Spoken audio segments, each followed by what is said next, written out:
po Giapongan.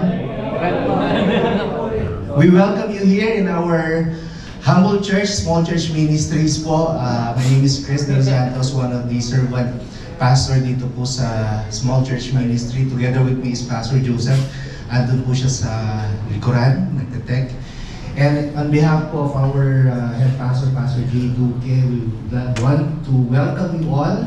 Masaya po kami sapagkat dinalaw niyo po ang aming pong bahay-sambahan. At excited po kami sa gagawin ni Lord.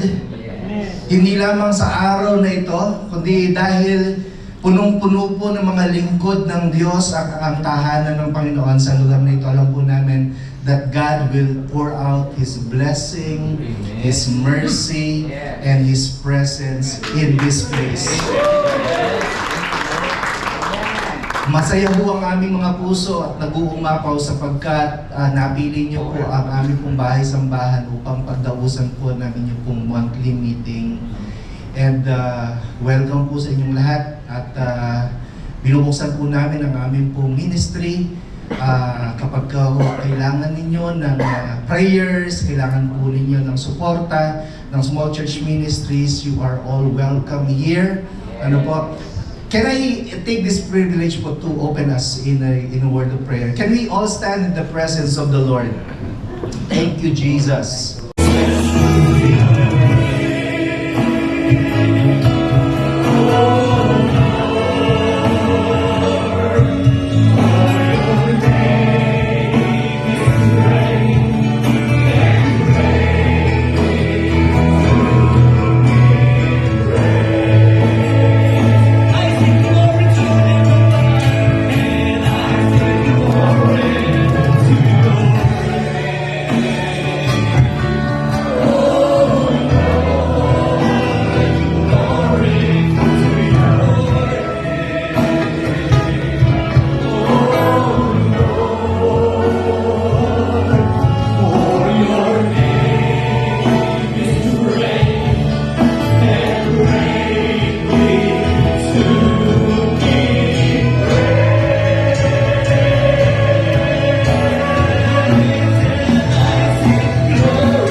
anointing. Nagsama-sama po yung mga anointed na men of God, no? Na servant of God. Dilid tayo.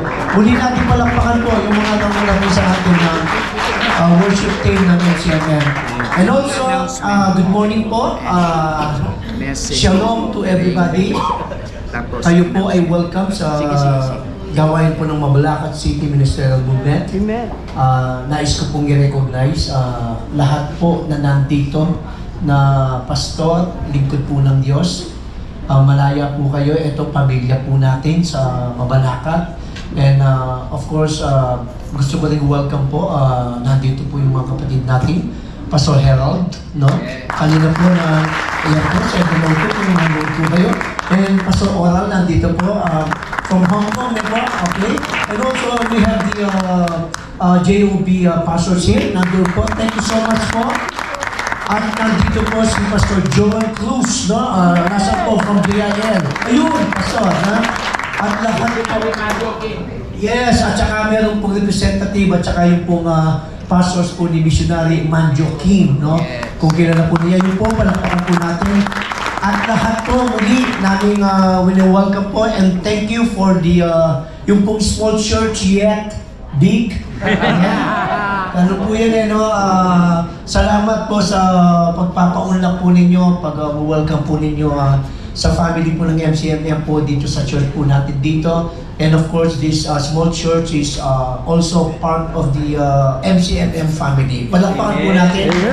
Salamat po kay Pastor Jay at nandito po si Pastor King and all the staff of small church. And to welcome our speaker this morning, tinatawagan ko po si Pastor Tony Espiritu. Palakpakan po natin.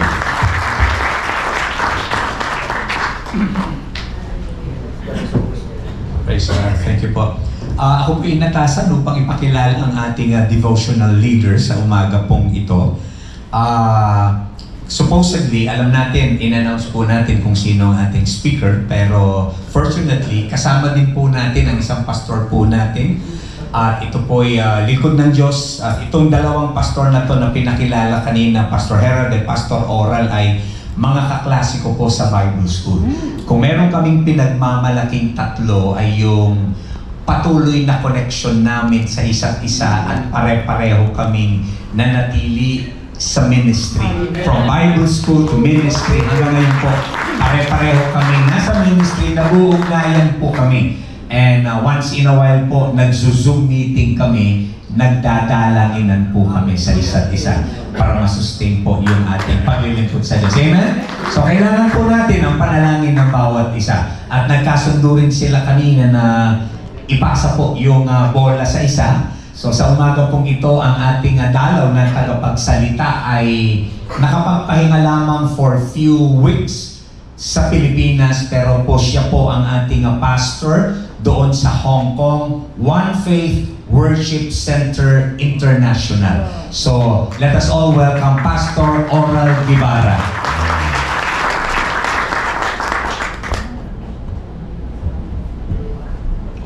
Thank you, bro. Pare-pareho din pong noong mga panahon nasa Bible School kami, hindi po yata inakala ng marami na makakapagpatuloy kami sa ministry. Isa pong kagalakan ang makasama kayo ngayong umaga. Nakapagpahinga po ako dahil sa Hong Kong po ay araw-araw services. Pag Sunday meron po kami 3 services. So, pumunta po kami rito ngayon dahil yung aking pong father-in-law na isa rin pong matagal na nagpastor, he just turned 91 and he still preaches once a month. Amazing, ano po. And so we celebrated po yung kanyang birthday at kasama rin po si Pastor Harold at Pastor Tony. Isang joy po ang makasama kayo ngayong hapon at mabigyan ng pagkakataong mag-share a little bit po. On our way here, si Pastor Harold po, siya nagmamaneho ng kotse. Nag-uusap kami at isa sa mga nabanggit niya, na-appreciate ko at I began to think na sabi ko, you know what bro, we have that kind of blessing or legacy. Kasi yung kanyang po mga magulang, mga naglilingkod din sa Panginoon. Sister Virgie Cruz, I don't know if you've heard of her name. No po? Pero yung parents ko po are also good friends of Sister Virgie. Mga pastor din po sila. So sabi ni Pastor Harold sa akin, bro, yung mother ko, sa mga bagay na nakita ko sa kanya, sabi niya, especially pag may nagbibigay ng love gift sa kanya, laging tinatanong, ano ba ito? Sa ministry or para sa akin? Sabi niya, yun ang natutunan ko, maliwanag. Ministry is ministry, personal ay personal. Sabi ko, kung ako yan, sabi ko, ministry, pag sinabing ministry, ako ang ministry eh. So, akin din yan. Natutuwa po ako dahil naalala ko na yung mga magulang ko, may mga iniwan silang mga halimbawa sa akin na noong panahon na yon, hindi ko iniisip na iniiwan na pala nila sa akin dahil nakita ko sa buhay nila. Mga prinsipyo po na nagsusustain sa amin, sa akin, sa kung paanong makakapagpatuloy ka at hindi lang nagpapatuloy, nakikita mo ang buhay mo ay talagang ginagamit ng Diyos. And so, papunta dito, I was thinking, ano yung mga bagay na yon? Maybe I can share some ng mga katotohanan na to. I think this is a common code na alam natin lahat. Marami daw pong pamamaraan. At ang mga pamamaraan, nagbabago yan. Pero may mga prinsipyo, hindi naman ganun karami yan, pero hindi yan nagbabago. They never change. Methods change, but principles never do. Nisip ko, sabi ko, salamat sa Diyos dahil yung magulang ko po, may mga iniwang mga prinsipyo sa akin na nag-guide sa buhay namin ngayon at maging yung aking asawa po, anak din ng pastor. So, iniisip ko, yung mga katotohanan na yun na noon ay parang wala lang. No? Pero malaki ang naging bunga sa kung ano ako ngayon. Sa pagsunod at paglilingkod sa Diyos. Yung mga magulang ko po, nakikita ko when their ministry gets tough, I didn't see them acting tough. Nakita ko po silang lumaban sa panalangin. Lumalaki po ako naglalaro. Very playful po ako ng bata. Siguro kayo rin. Pero yung iba, bata pa lang playboy na yata.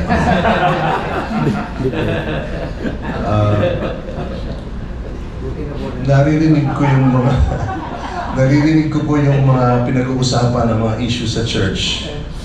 At malalala, ano po, yung mga tipong magagalit ka dahil wala kang makitang dahilan kung bakit ang mga tao ay mag-iisip ng gano'n. Samantalang kitang-kita ko na yung mga magulang ko nagsakripisyo para abutin sila, tulungan sila, patirahin sila mismo sa bahay namin. Pero maraming beses nakikita ko sa mga panahong gano'n, I would see my parents sa bedroom nila nakaluhod sa kama at nagpipray, umiyak sa Panginoon. Iniisip ko lang, is this how you do it? Nung panahon na yun.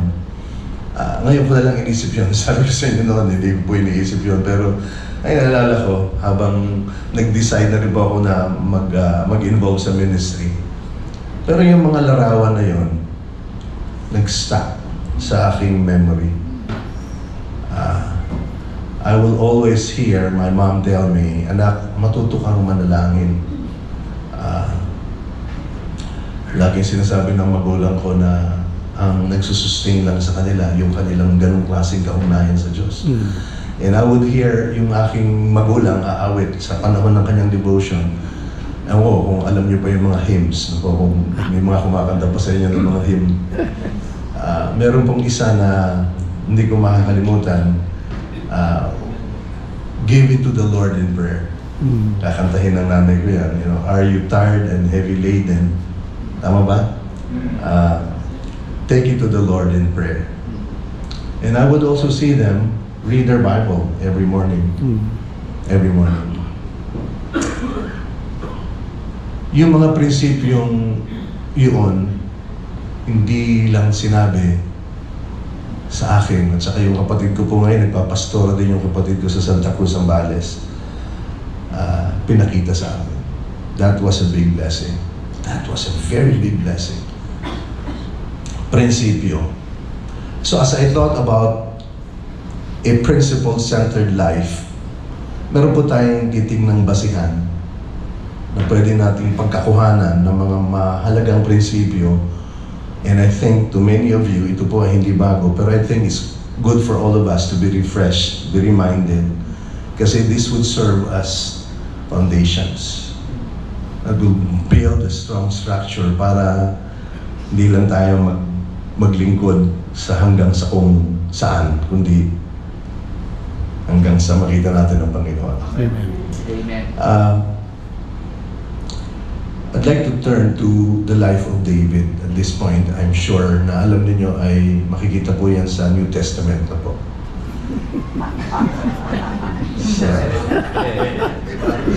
Bago yan. Sa 1 Samuel, chapter 17. Makakakitaan po natin ang passages na ito. Hindi natin babasahin lahat ito, pero pupulot po ako ng mga verses. And as I do, I pray that the Spirit of God will speak to us. Amen. And maybe, hindi lang tayo matuwa sa mga katotohanan na to, kundi kung kailangan tayong manumbalik sa mga prinsipyo ito, gawin natin sa biyaya ng Panginoon. Ito pong mga katotohanan na to, if you will try to reconstruct in your memory po, are principles that led David, isang simple, ordinaryong pastol, sa isang napaka-lofty or noble king of Israel. Sa 1 Samuel 17 po, makikita natin, sa panahon na to, sa panahon na kung saan si Saul po ang hari, wala pong pwedeng tumapat kay Goliath. Pero yung ating titingnang verses 15 to 51, meron po tayong makitang some principles for overcoming the challenges that we face sa ating po mga ministries. So, bibilisan ko to dahil binigyan lang po ako ni Pastor Tony ng 3 minutes. Let's start with number 10. Countdown po tayo ngayon, countdown po. Para maiba naman po. Just for the sake na maiba. Ano po? Okay, number 10. In verse 15 of Samuel chapter 17, let me read. It says, "But David went back and forth from Saul to feed his father's sheep at Bethlehem." Napaka-simpleng statement. It's just like a little assignment, but it speaks of being faithful and responsible. So number 10, be faithful and responsible in little assignments.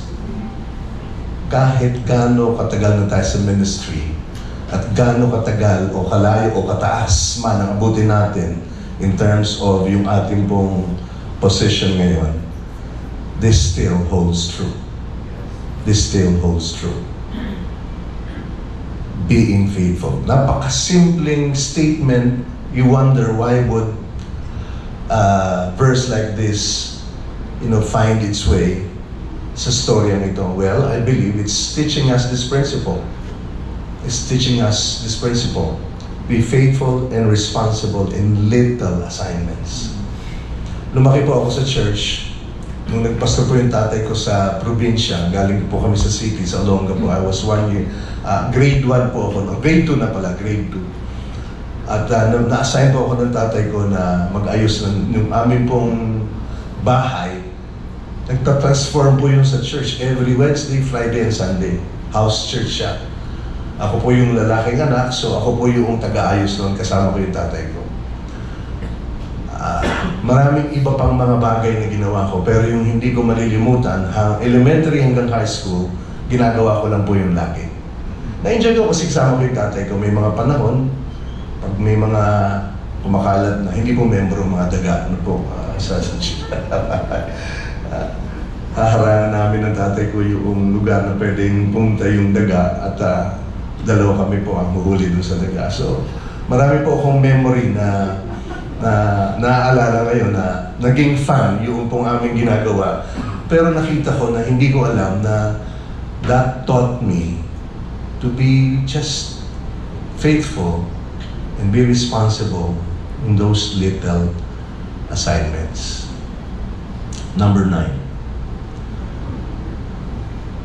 Samuel verse 22, chapter 17. Verse 22 po ang sabi, and David left the things in charge of the keeper of the baggage and ran to the ranks and went and greeted his brothers. So number 9, be disciplined and trim off excess baggage. Be disciplined and trim off excess baggage. Hindi porke excited siya, si David. Hindi porke sa tingin niyang meron siyang pwedeng gawin po, ay basta na lang siya gumawa po. Makikita natin that this verse is saying to us that he went through the right steps to take. Right? Meron pong sistema, meron pong ayos, meron pong proseso. I think it's good for us to be reminded na kailangan nating manatiling grounded. Yung discipline po is something that comes with the proper understanding because of God's grace and mercy and His love. The privilege that God has given us now, it behooves for us po na mag-apply ng discipline. It's our response to God's grace and goodness sa ating ministry. Amen? Hindi para mag-gain po natin, kundi kailangan nating tubugon sa binigay ng ganong pribilehyo ng Panginoon. Amen? Amen. Be disciplined and trim off. Nakakatuwang isipin because nabanggit dito, it says, and David left the things in charge of the keeper of the baggage.